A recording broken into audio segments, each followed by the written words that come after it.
we all have this capacity to care for one another inside, to love one another. I mean, love doesn't want to be trapped in our tiny little bodies. It wants to come out, wants to care for each other, wants to embrace each other's uniqueness. We want to laugh. We just want that acknowledgement. We want to share it. And when we're in an environment where it isn't the majority acceptance in that way, collaborating from that level, it becomes a distortion. Welcome to Attitude of Altitude podcast, presented by Planet of One. We're sharing stories and conversations, encouraging and empowering listeners to be bold, take action, and be your best self, so we may be the change we desire to see in this world. Know that your attitude determines your altitude in life. Welcome to the podcast. Hello, everyone, and welcome to Attitude of Altitude podcast. I am so excited and happy to have our guest today, Walker Brandt. She has been in the entertainment industry for over 25 years. She's appeared in multiple international films and TV shows, and she's done ad campaigns for a lot of big brands. And last year, she actually became a bestseller of her book, Awaken, Discovering Yourself Through the Light of Your Innocence.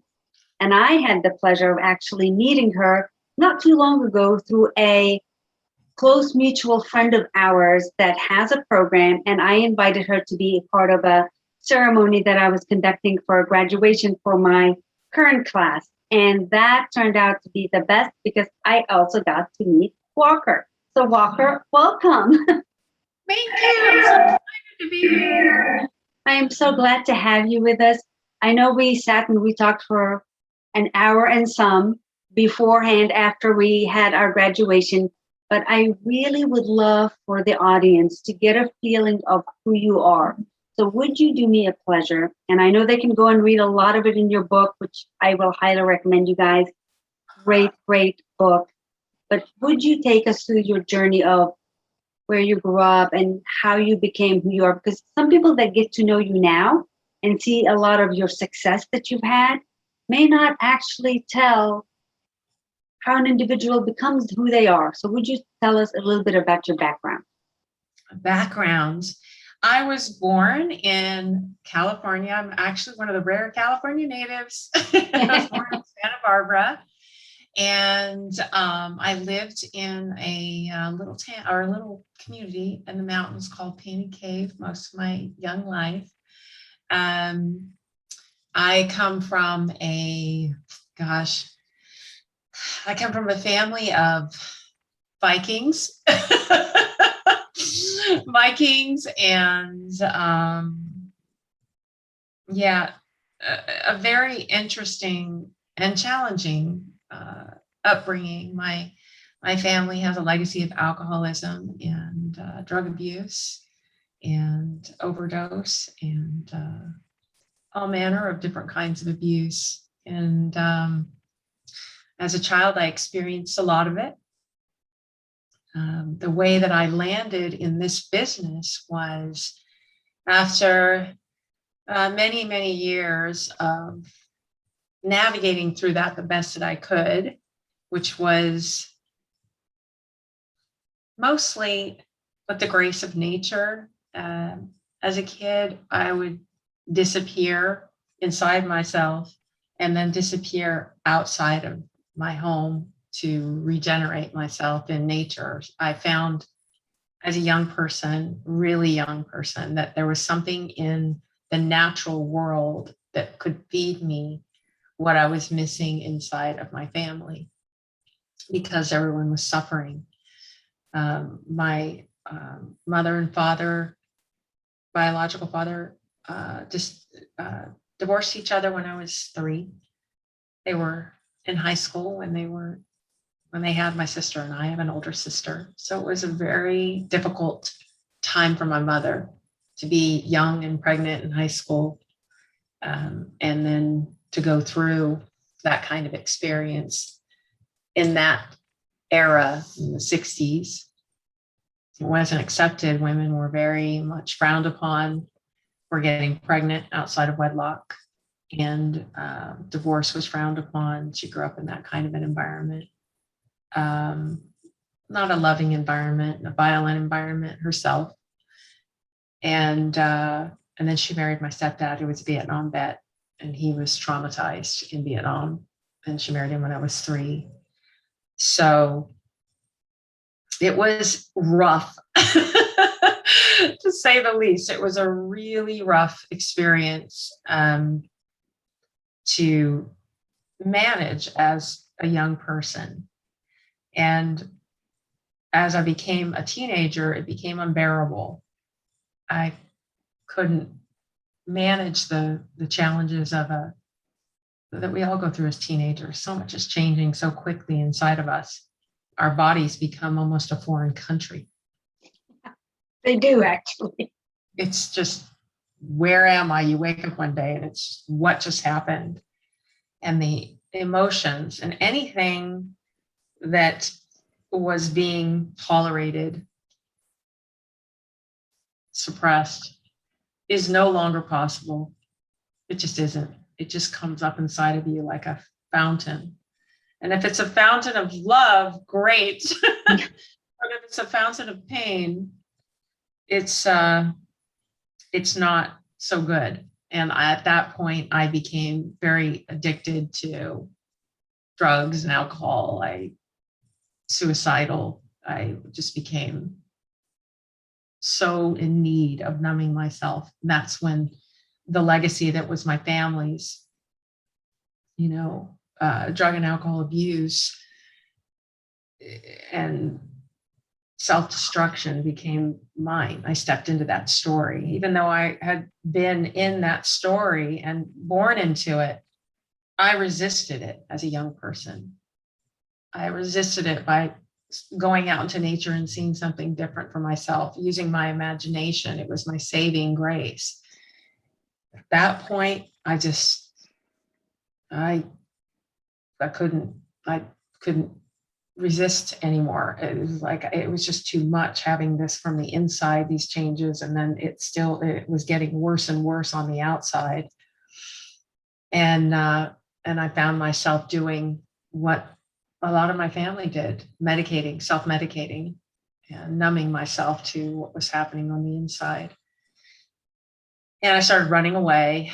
And after a particularly vicious experience with my stepdad, I ended up running away and refused to go home. And I ended up in a school for children that have been through either trauma or been incarcerated in juvenile hall, and they were trying to, straighten their lives out, and their parents couldn't manage it, or they were high risk kids. My circumstance was protective custody, and then refusal to go home. I just said, no, I'm not going back. And fortunately, they gave me an option and found a school close by. And I spent a year there, and I was in therapy. They tried to, it was a very interesting experience for me.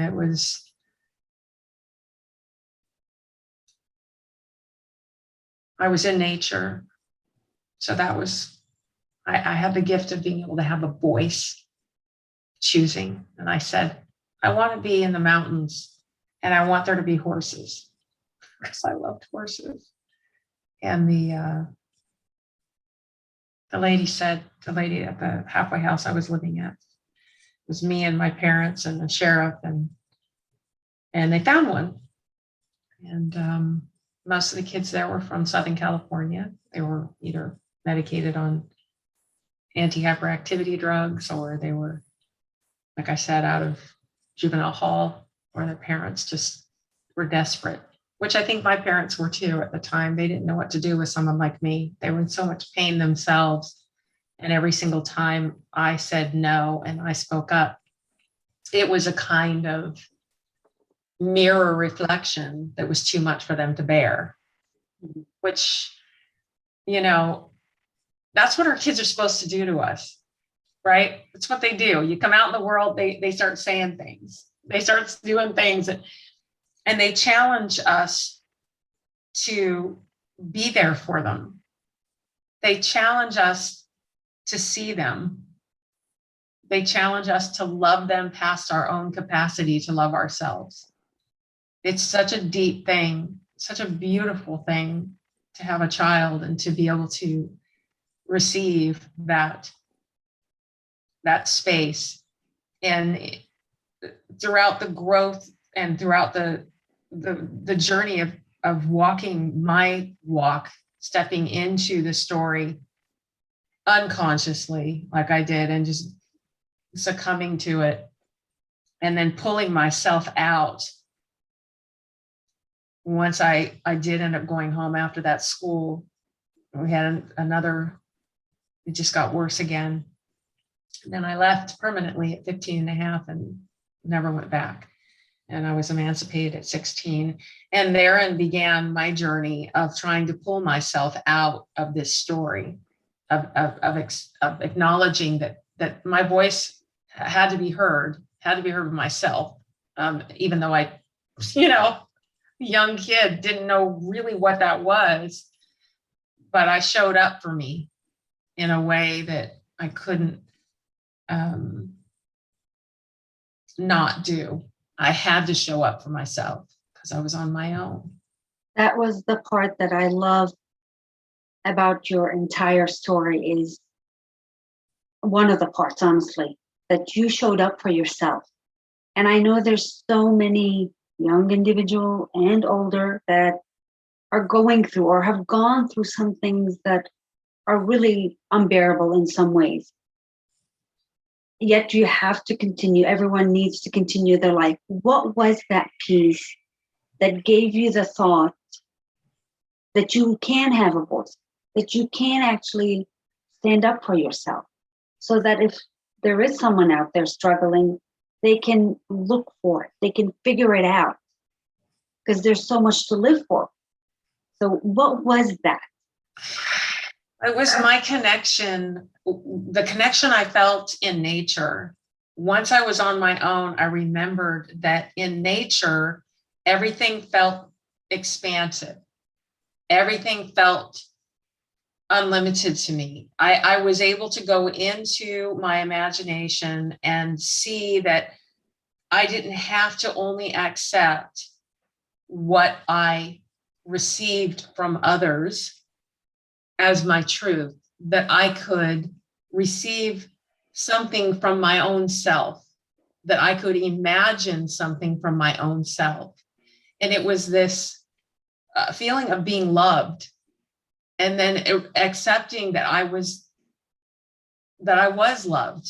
I mean, when you lean in and rest into a tree, it may seem like something so arbitrary and, not the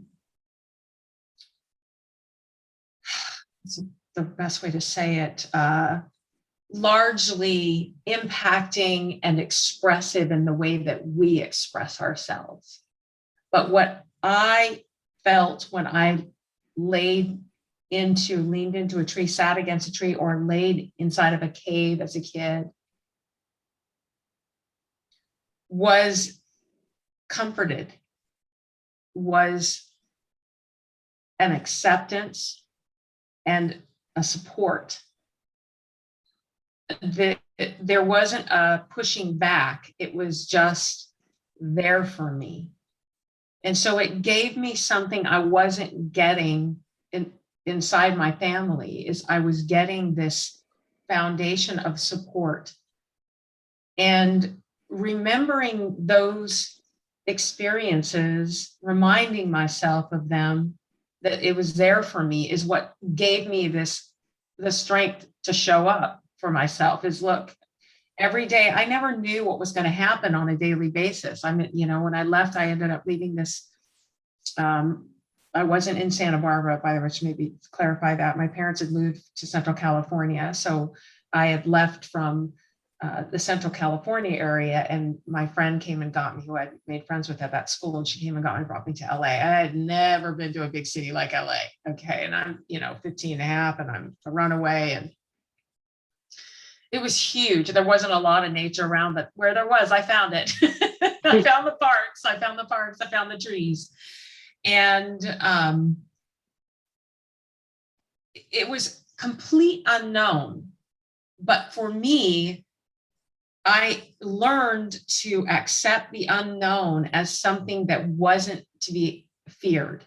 The unknown was something to be embraced, because it's what we come into when we're born. It was, we're born as children and we come into this unknown. We don't know diddly about diddly, and we're like, yay, every day, I'm going to play in this unknown. I'm going to discover, I'm going to adventure.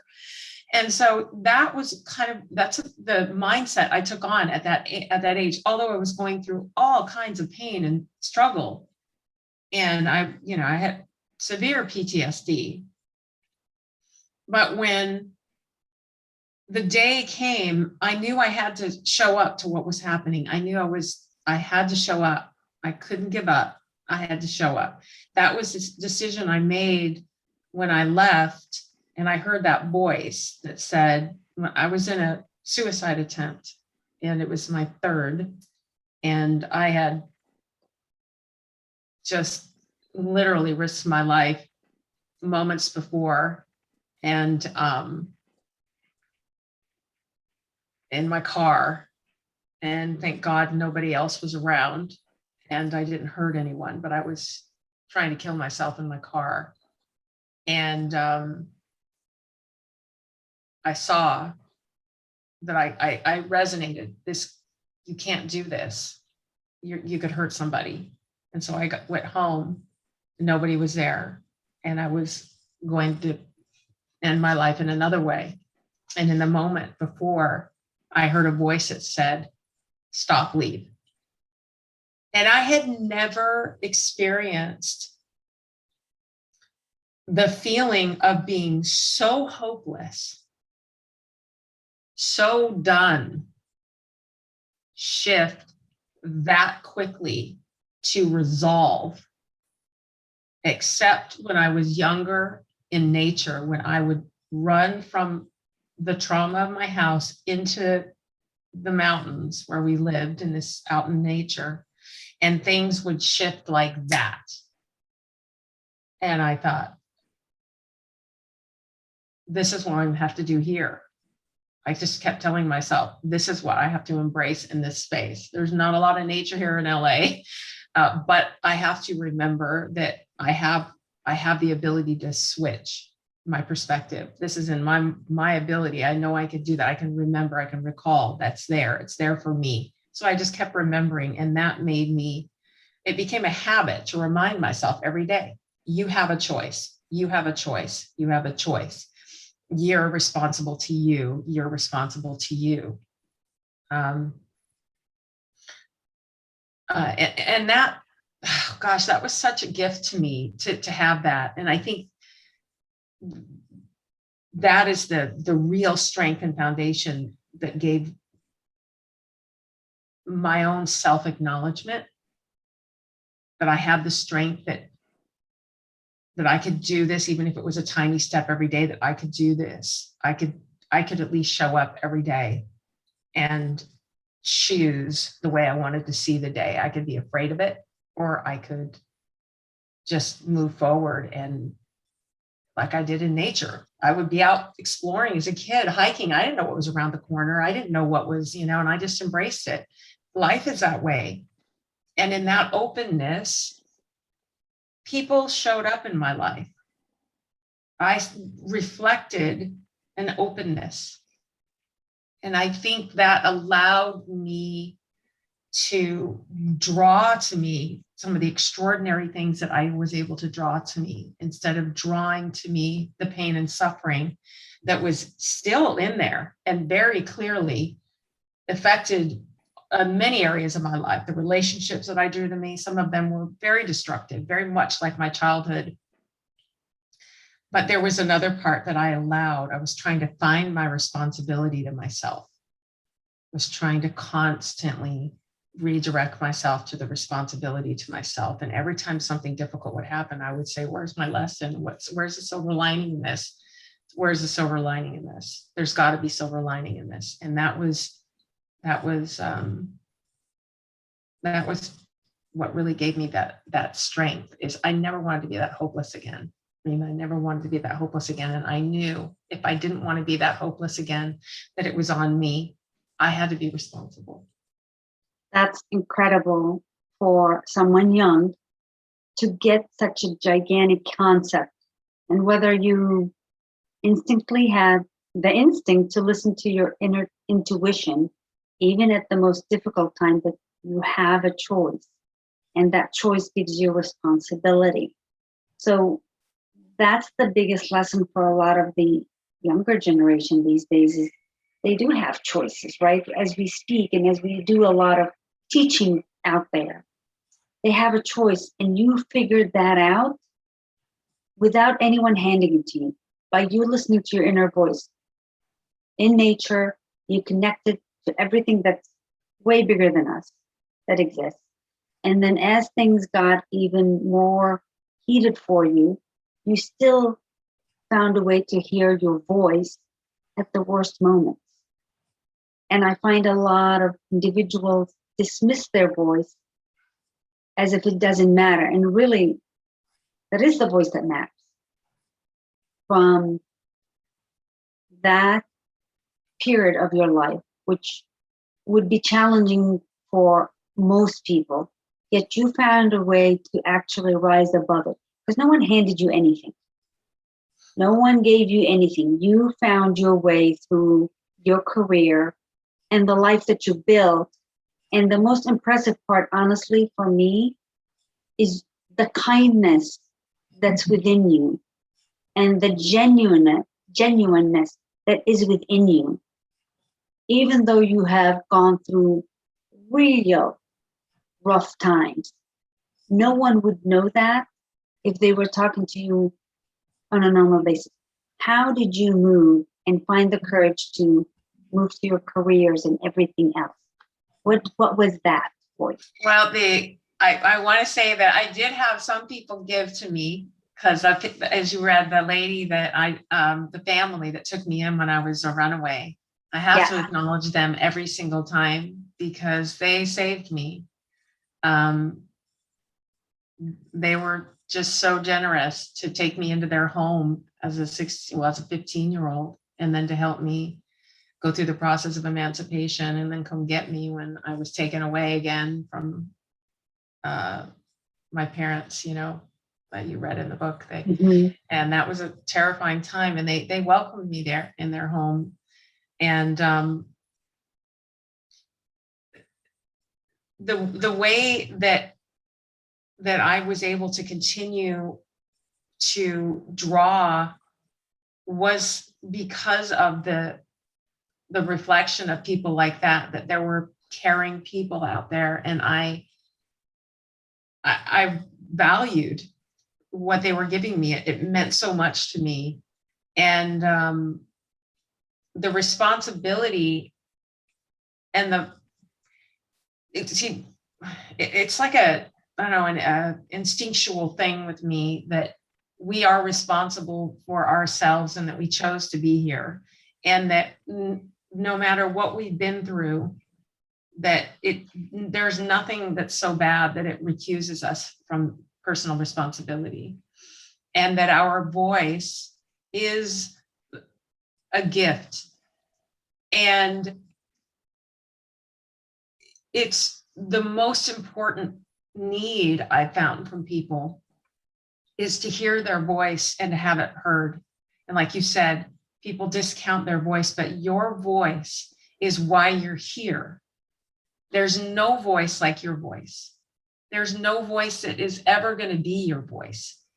And for some reason in me, no matter how vicious it got in my life with my family, I could not stop.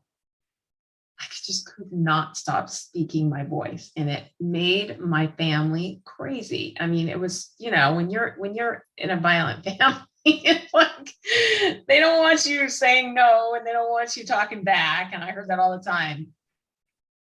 Right before I get physically in trouble is, and I heard you talk too much, you think too much, constantly. And I just ran interference from my older sister and my sisters. I was, I made myself the focus. was something I could not say, no, this is wrong.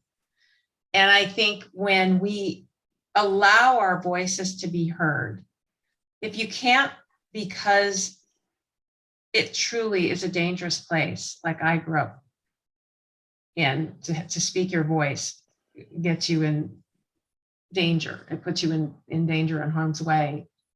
And you're not like, and like, I would never expect anyone to be like me. We're all uniquely different. I had this, I was, intense. I was very confrontational to my own detriment. I admit that as a kid, I risked a lot. I know a lot of people who've been through very challenging childhoods like mine, and they were just very quiet. They were different. They suppressed and they were quiet, and they suffered in different ways. But each and every single one of us, more than anything, need our voice to be heard. And I think that is the salient point, is that I think it's why we have so many problems in the world right now as a human family, is that we don't know how to respect each other's voice, that we're a family and each one of us has a unique voice and experience. And it's not only our responsibility to hear our own voice, love our voice, support our voice, but it is the only way that we can love one another, because it has to come from here first. It's the only way we can love one another and respect each other's voice when we respect our own. So we have to bear this responsibility at some point. We just have to. And that's something I learned. I just embraced it. You have gone through a lot of training for yourself to learn how to become the better individual that you are today, to deal with everything that you have grown up with.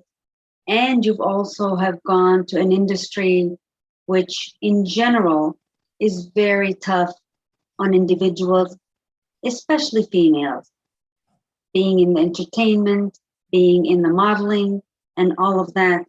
And you found your way, but you used your voice even in that. Would you elaborate a little bit about that? Because your message is so crucial. We think on the same wavelength.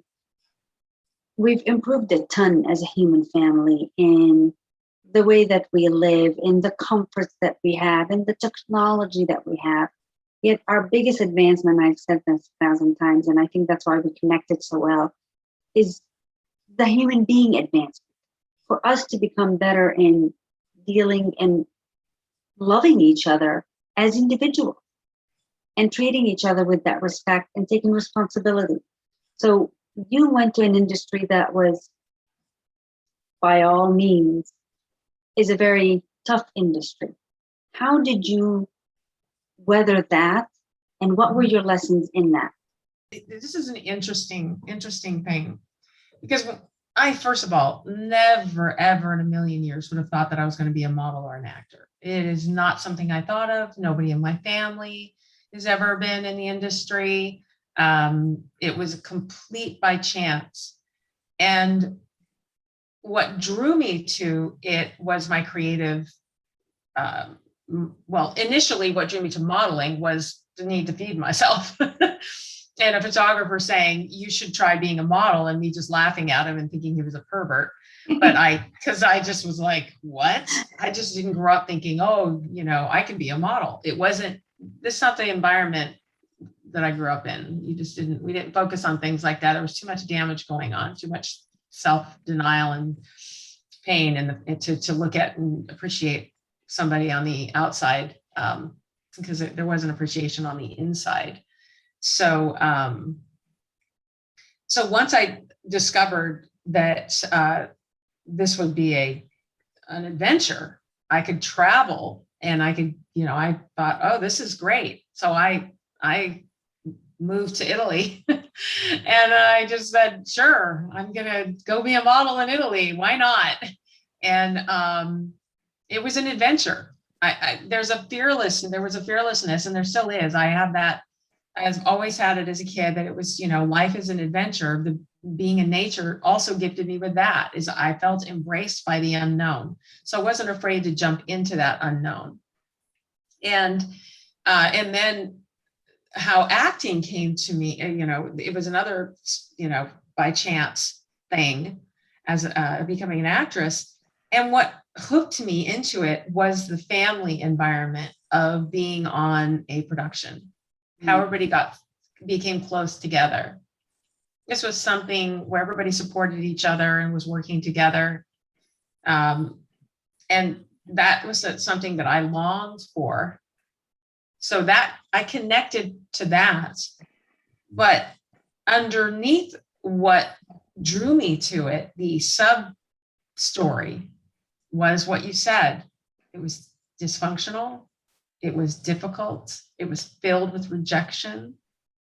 It was very denying, especially the time I was there, to women. The time I was pursuing film and TV, it was in the 90s. It was a different environment than it is now. It wasn't as, it's in some ways got better than it was in earlier years, but it's been like this in the entertainment. It's been like a wave. There have been times where it seemed the industry was trying to really let women, acknowledge women, and then it would just go backward. And I was at a time where it was going backward. It just wasn't a great time in the 90s. It was the Harvey Weinstein Hollywood. It just was, it wasn't a pretty time. And so that is what my sub story was drawing me to it, is that it was familiar. I lived through rejection.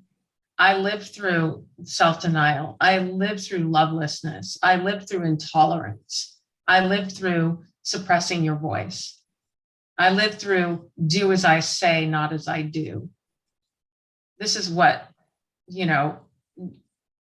you want to survive, you're going to do what we say. This was the thread in our family. And this was at the time very much the thread in the industry. You're going to do what we say, or you're not going to succeed. And I didn't know it was that way until I was really into it, because I didn't have a family, and I didn't know, a lot of people that have family, they have a skill set. They're like, okay, here's the playing field.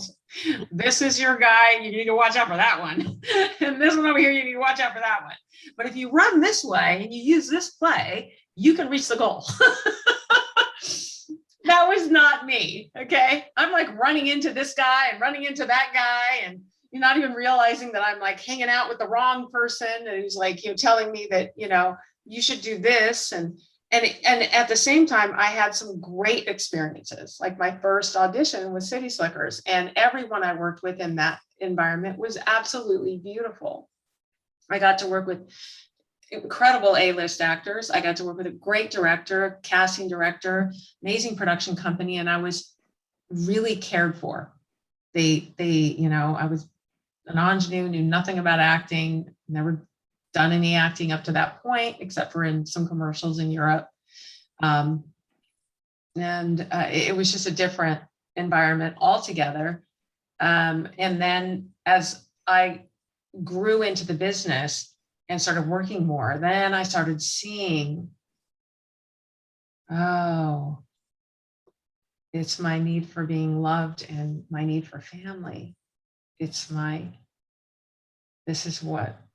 is filling a hole in there, but is it filling?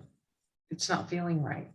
It's not feeling right. Something's not right here. And I started having this conflict of, I just didn't have didn't have a comfort with it. I became very aware that there was a dysfunctional nature in the business that was so similar to what I grew up with, that it started to rise inside. And it was very painful, because the art, the craft of acting, I love, and it just speaks to me ever since I've been a kid. I'm, little tiny, this is my world. I was acting as a kid in nature. I was acting out the alternate life that I was trying to build for myself when I escaped my house and went into nature. I would imagine that I was from a different family. I would imagine that, I would just act out an entire reality. And little did I know, that's kind of what we do and how we create our lives, is we see it, we imagine it, we start taking actions toward it, and starts drawing it to us, right? That's how this, so the subconscious of my unhealed wounds drew the industry to me on one aspect, and my ability to play in my innocence and vulnerability drew the industry to me. So the level of disappointment that I felt and the pain and suffering that I went through when I realized that I had found myself in many circumstances in an environment that was very much like my family. It was a dysfunctional, painful, abusive place. It started to shatter me inside. And that's when I started really having to push my growth again, and having to go deep inside again to figure out how was I going to walk from this? How was I going to come out of this experience and show up for me? And because it was such a high, and it is a high. I love when I'm working. It's such a great feeling to create. And when I still work on projects where everybody is very respectful, it is just the best. It's great to do what you love and to create and be in that space. It's great when everybody's respecting each other's voices and when everybody wants the best for one another. It's a great thing. And that is what the industry has potential to do, because it isn't the job of entertainment to tell stories about life, and the job of an actor to be vulnerably accessible enough and honest enough to be able to share humanity with the world in all the myriad of stories that we are, and all the things that imperfections and all the different unique, qualities that we have. This is a gift. It's a noble quest to be in a business like that, and to be able to be an actor or a filmmaker, a writer. So but at the time when in my 20s, when it started to resonate, oh my goodness, I don't think I can handle this, because I'm not giving up on me to make them happy. I'm not going to do what they're telling me to do in order to be successful. I'm not doing it. I can't compromise my core values for them. I just can't. It's the same exact feeling I had in my family was, all right, well, I'm different than you guys in this way, and I'm going to say no, and I'm not going to be a drug addict. I'm not going to be an alcoholic. I'm going to go out and do something different. I don't think I'm, necessarily better than you, but I'm not going to do what you're doing. And what that does to some people is it reflects to them, makes them feel that way, makes them feel like you're saying, I'm better than you, but you're not. And that's part of the intolerance that we're seeing even now in our society. It's like, just because somebody's different and their different challenges your real right now, their different challenges your real, doesn't mean their different is not exactly as it should be. And we just don't have the tolerance often to just let that be. And that's what I dealt with in my 20s in this industry, and 30s, was intolerance. If you want to be at this level, Walker, you're going to have to do this. And I just said, no, I'm not going to do that. I'm not going to. And essentially I just walked away from film and TV and checked myself back in nature. That's amazing. Honestly, Walker, I love it so much, because there's so many that get caught into the success trap and what is expected of them, even though it goes against their values and everything else. But you found your voice, and that's been your strength throughout your journey, is to know who you are and to be able to go, I'm not afraid of what's coming. Because it's not easy, for sure, to walk away from a successful career. But you walked away for you. And that's the most crucial part. The better you become, the better your world becomes. And you still found a lot of success. Share some of the other successes, because if there's someone out there listening and they're in that space of like, this doesn't feel right, and they're too afraid to take that step, there's always something out there that's good for us, for our true selves. So take us through the rest of your success journey, because people need to hear that. What was really interesting is I began from a place of, in the industry, of a place of pure play. Pure play. I was like, oh my gosh, this is incredible. I get to play with people. We're the same. We get to play, and you get paid for this, and we get to just go and, and they feel, okay, I'm going to do this, right? And it was like just so much fun to be in that space, in that playfulness, in that innocence. What began to happen with success, like you said, the success trap, there is a trap that you can fall into when you aren't aware of your own, like when you're not receiving your own voice with acceptance for everything you've been through, right? So I started gaining success. Nobody knew about my past. Nobody knew where I had come from. They all saw me as in a certain way. And I stepped into that because, one, I was surviving. I had to pay my own bills, take care of myself. So I was surviving. And then there was a point where I was taking care of myself and others. So I found myself in a position where I saying no was difficult, really difficult, but I could not say no. What I ended up doing was compartmentalizing aspects of my own voice.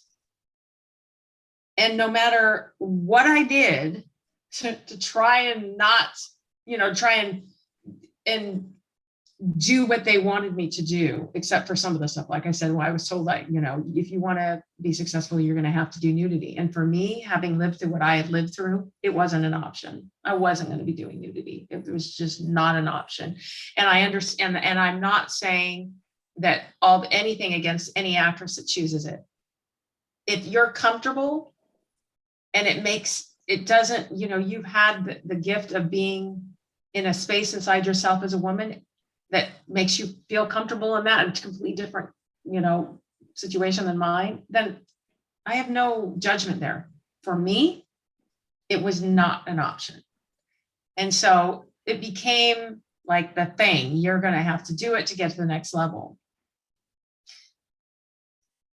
I said no to that. And what I ended up doing inside, I hope this makes sense, is I was saying, because I still wanted to work, I needed to work. I needed to take care of myself, and I needed to take care of my kids that I had become a stepmom to. And I started saying no to me and my voice and tried to fit into the mold, because my pain was coming up as a result of this pressure of telling me that what I felt in my truth didn't matter, that I couldn't play anymore unless I played by their rules. You don't get to play unless you play by my rules, is what I was being told from everyone, agents, managers, casting directors, other actors. It was coming at me from all sides. And it was like being out on the playground as a kid, because I was so in my vulnerability, and all the kids saying, oh, we don't want to play with you. You won't play with us the way we want to play. It felt that way to me. It felt very young, very personal, very painful, because that part of me hadn't healed. I was in that space inside that particular wound. And so I started caring more in my work about what they thought of me. I wasn't willing to say, I'm going to play by your rules, But inside of me, I started caring about what they thought of me. It wore on me. It made me feel like, why am I so different? Why am I being singled out? Why can't I just play and not do this? And it just was really difficult. And so what happened was I recognized that I was denying myself, and that if I continued, that I would not, it would just keep going into a spiral, and I would eventually likely end up using. I would eventually give in to something that I had found the strength not to give into. So I pulled myself out of it, and I told myself, you're going into nature again. And I did. And I took a couple of years, and I needed to find my own voice again. I needed to give myself permission to have a voice. I needed to come to terms with, it's okay to say no. It's okay to have your agent drop you. It's okay because they drop you and your manager because you're not going to do what they want. It's okay for them to say, we only want actors who are going to play by the rules that the industry sets right now. And you're not playing.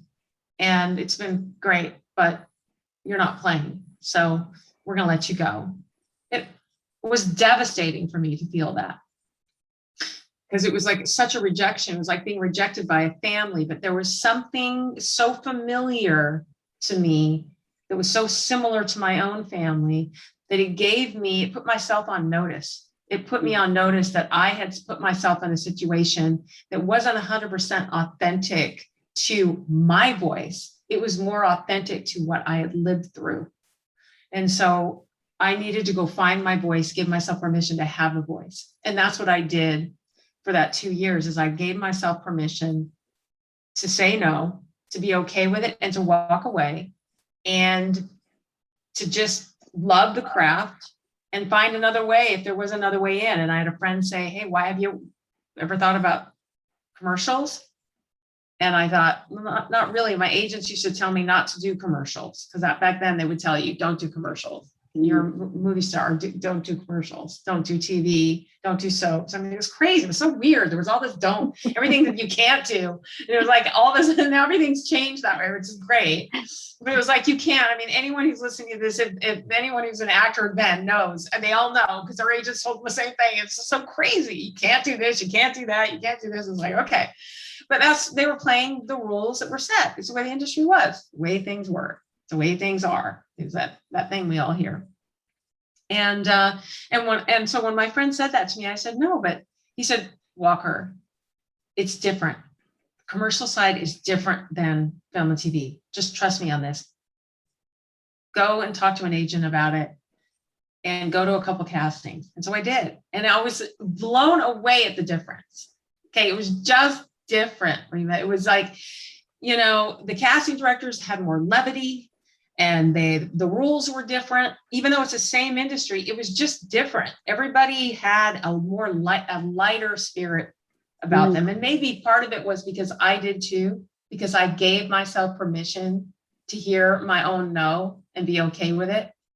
And in doing that, I was able to, the people that I was now reflecting back at me were people that also had a very clear idea of who they were, and they were okay with it.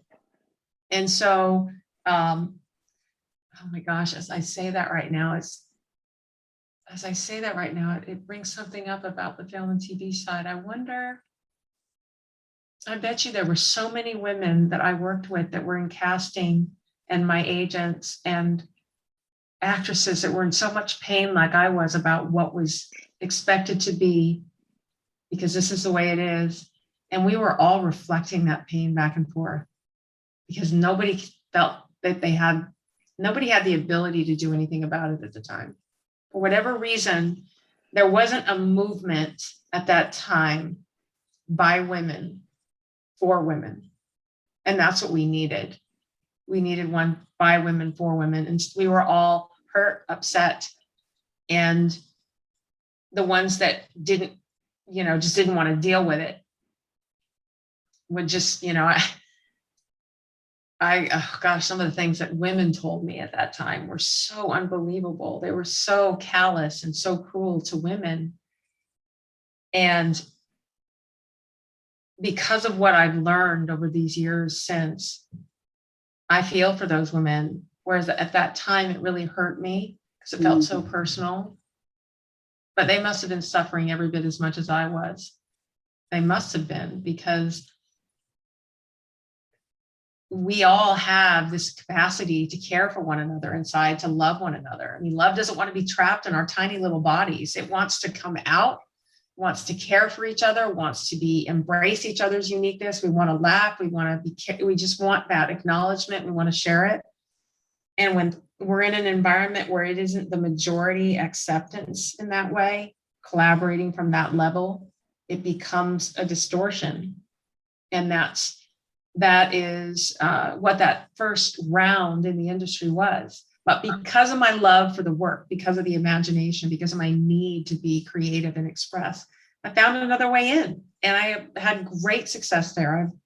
I've done so many ads and just dozens and dozens of commercials. And I gave myself the right to say yes again and to be able to be in my know there. And it was all, it just was a different reflection.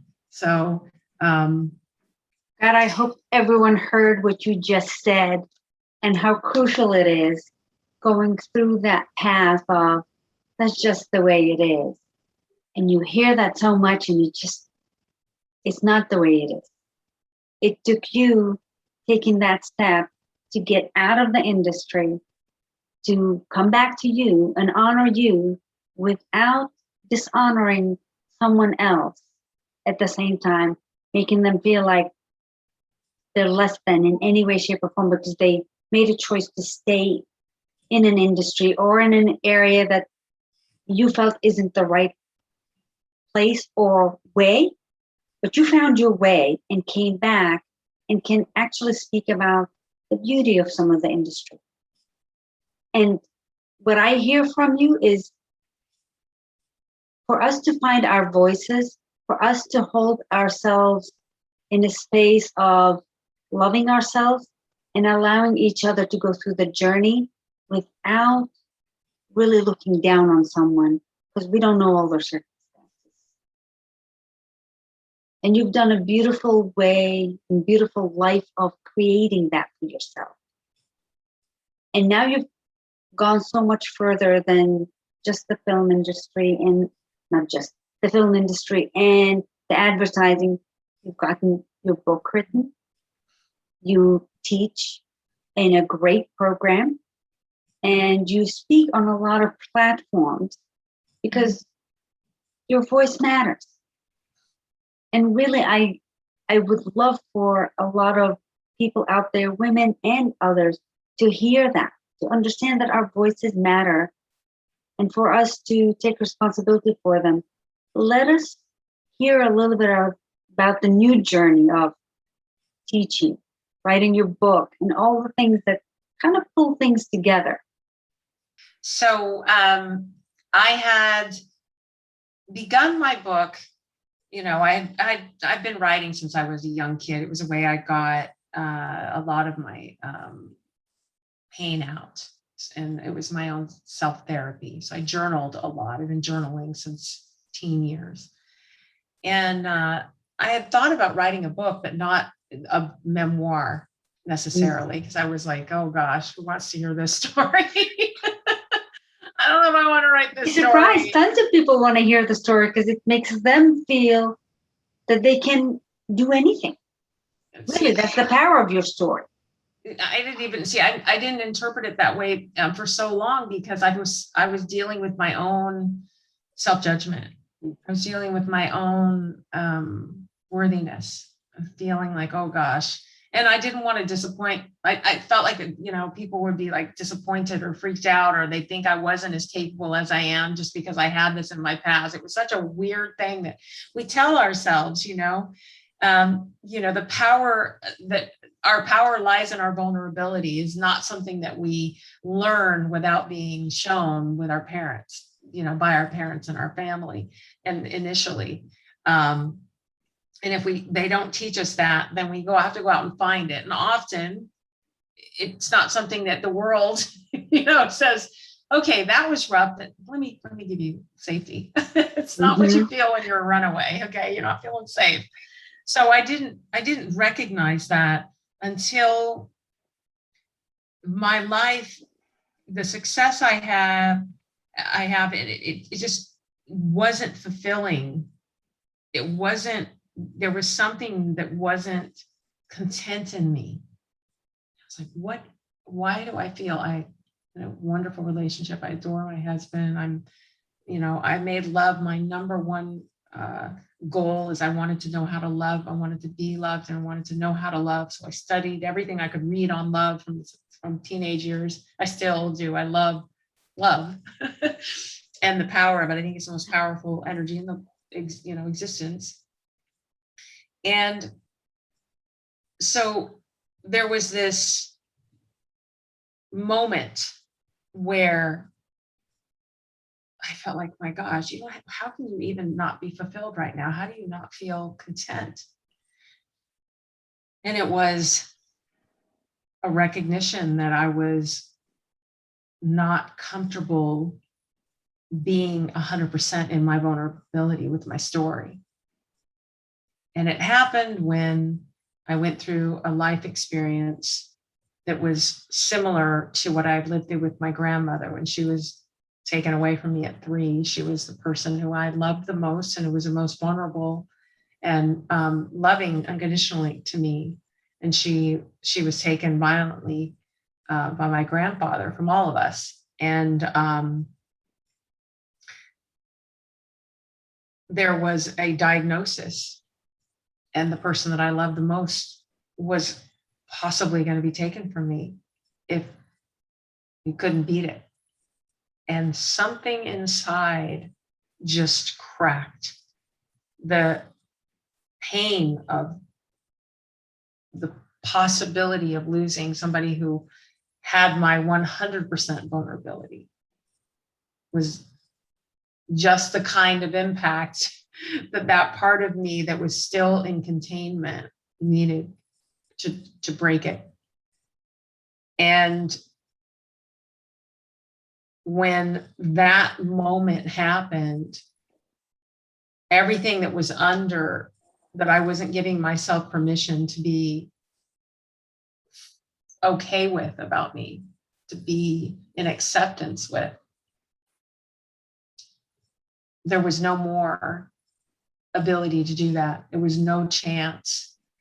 And I was on my knees asking God, please show me how to be okay with this. Give me the courage. I'm not a person that doesn't have courage, but in this area, I feel so afraid of being okay with my story. I feel so afraid of looking at the feelings of being,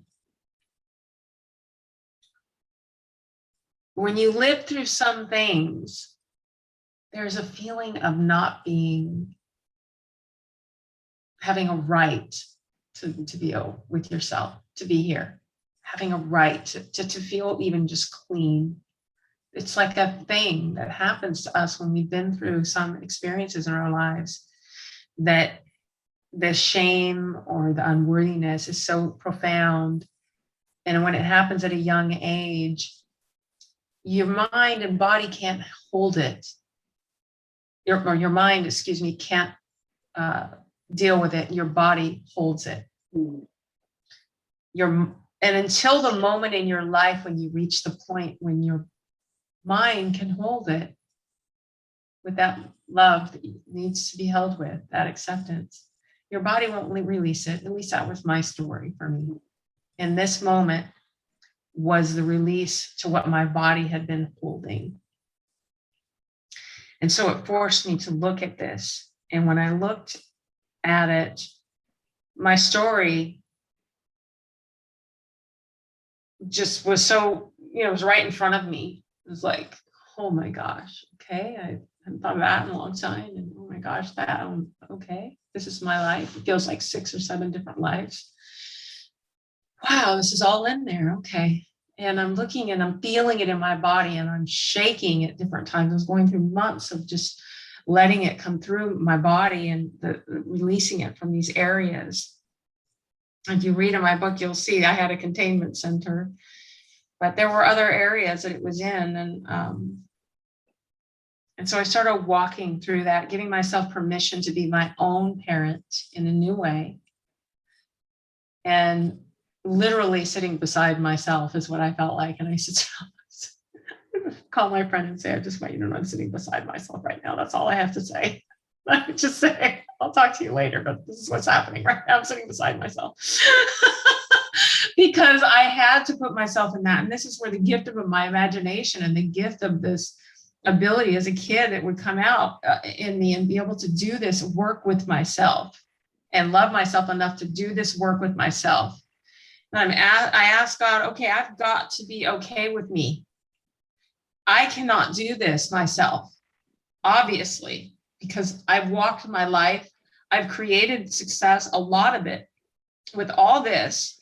So I was like, okay, that's a great lesson, is we all can create success and be a complete mess in some areas. Know this, it's okay, you can do it. At some point, your mess is going to need to be cleaned up. You're going to have to own your mess, and you're going to have to love your mess, and you're going to have to, somehow to give yourself contentment and freedom. It's going to require you taking responsibility for what you can do with your mess, which is you can do so much more than you ever thought you could. And that your mess is really not as messy as you think, because there's a whole bunch of people in your mess with you. You're not the only one in that sandbox. Once you come out of this place where you're like, this is my mess, nobody can see me, you open it, you're like, oh my gosh, I am in a very busy sandbox. And it was like, and there's some really cool people in here with me. It's beautiful. Okay. So I'm asking God, give me people that know how to deal with the mess, because I don't. And then, Marcy Simoff's program, Your Miracles, popped into my sphere. And I immediately knew I needed to be a part of that. And then one of her guest speakers was Lisa Nichols. Mm. And oh my gosh, I knew from something in her energy, I needed to get to know this person. And she's amazing. Okay. So she said something that just like set me back on my heels. Your story doesn't belong to you. It belongs to the person it can help. Yes, exactly. It was one of those moments. And I was like, okay, whoa, because I'm a giver. And to think that I'm not helping somebody it just shifted. It was like that stop lead moment. Everything that made me afraid to share my story suddenly was gone. And I knew I needed to share my story. And I sat down and I just wrote for 8 months. It was just like, right. And then, her admonition after that. When things come up and you need to share, she's such an amazing human being this way. I recommend that you tell it and share it in a way that the people that you speak of can sit in the front row with their dignity intact. And that just was so moving to me, because it was like, is my dignity intact? Can I speak my dignity, my voice, and at the same time speak of and about people that hurt me, that damaged my dignity, and be as compassionate, that level, to keep their dignity intact without suppressing my voice? That's when I knew I had to lean into power way bigger than me. I needed to lean into love. I needed to know that what I knew of anything up to that point was back there, and I had to be open to what was in front of me, and I had to just keep writing, and I had to keep trusting, which, by the way, trusting is the hardest obstacle for people who've been through abuse. It's like, trust is the hardest thing. It's such a challenge to trust. And that was, been one of my biggest, for sure. And so I started, I wrote and wrote, and then COVID happened, and I was going to not release it until later. And then everybody I knew that was writing at the time, their editors were saying, don't release, wait. And I just felt I had to release it because it was the unknown. It was like, oh, wait a minute. This is one, it's the unknown. Two, everybody's waking up to the fact that we're all a family. This is like, we're all, yes. And there was like, okay, there's something really profound happening right now, because this is a terrible thing. But at the same time, people are waking up to the fact that we're a family. And they're waking up in a way due to a virus. And a virus, and then I started seeing us as humanity on planet Earth behaving like a virus to the Earth, because of the way we use our energy, because of not being in this place of loving and caring about each other, and recognition that we are a family, and that the energy that we bring and the place that we come from is like a ripple. It affects everyone, and you don't get to be unloving and uncaring and think that you're in a box with it. You just don't. You're an energy force. You're part of the most powerful energy that made you. And you are your brother's sister, brother, whoever it may be, all the way on the other side of the world that you've never met. That's your brother and your sister. And your energy that you show up with right now in the grocery store 10,000 miles away impacts that person, because you are part of their family. And so I was like, this is where I'm going to get the strength to tell this is where I'm going to get, this is the kind of compassion, and that kind of compassion, that kind of level of understanding that I was part of everything. I started enrolling myself. I started studying with Neil Donald Walsh, and he has this beautiful course and this beautiful exercise, I Am That. And it was so powerful. And I started really gearing myself up to bring my mind and body into this place of openness and reception to that frequency, because it was the only way I was going to be able to tell this story with owning my dignity, my voice, and also not trying to be overpowering my voice over somebody else's, even if they were people that hurt me. It was like, they have a right to be who they are. They have a right to be who they were. And it is my responsibility to myself to be okay with that, and my responsibility to my family to be that way. So that's what I did, is I went from there. And then more people started coming in after I released it. Then I met Grandma Sparky Bridges, Elise Graham Sparky Bridges, who teach a course called Standing Strong Together, Community Building, Leadership Training Certification. And it's a beautiful course. It's online. I rewrote it with her for the virtual space, and she had been teaching it in person on a 2 or 3 day seminar for years. And she is the amazing woman who 40 years ago downloaded this beautiful ribbon that says, "Who I am makes a difference." And it is such a gift, because she needed to know that she made a difference. So she started with herself, and she downloaded this, and she started giving it to everybody that she could cross paths with. And the thing that's amazing about it, and I'm just going to focus on it for a second, because it says who I am makes a difference. So when you're giving it to somebody, whether you're ready to notice that you make a difference, you are noticing that you make a difference by saying those words. That's what's so remarkable about the ceremony the 7 steps that she, which I will give you one at the end so I can share it with you, because it's really beautiful. You'll see. And I remember when I was honored with one the first time, it wasn't with her, it was with a colleague and mentor that we both have named Susie Carter.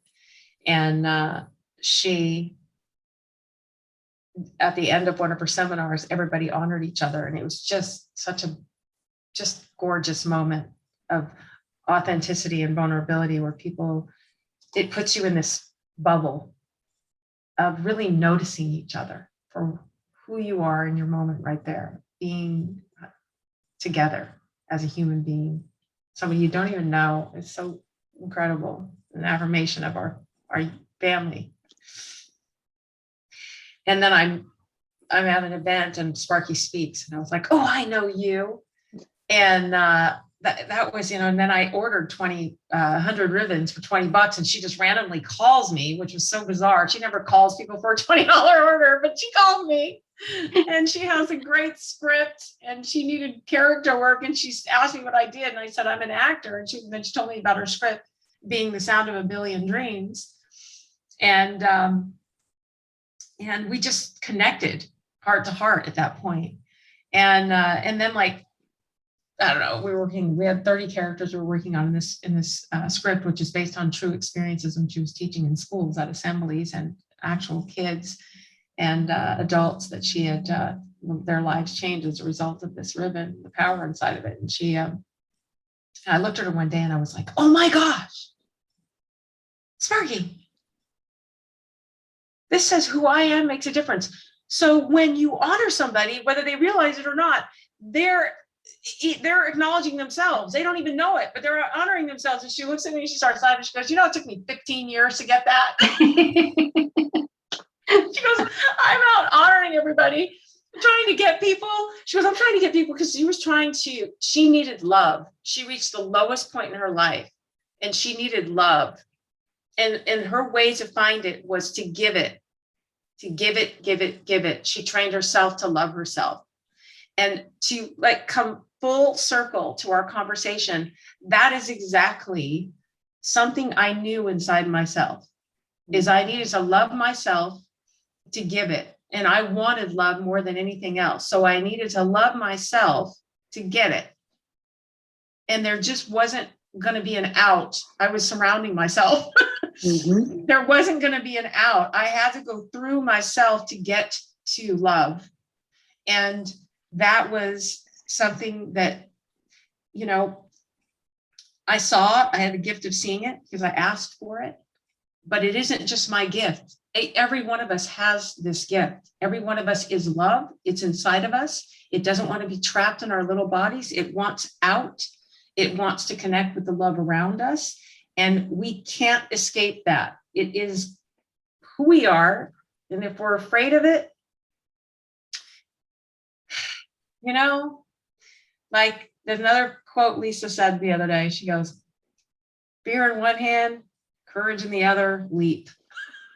So I say, be afraid of love, be courageous about it, and just jump toward it. And that's show up that way.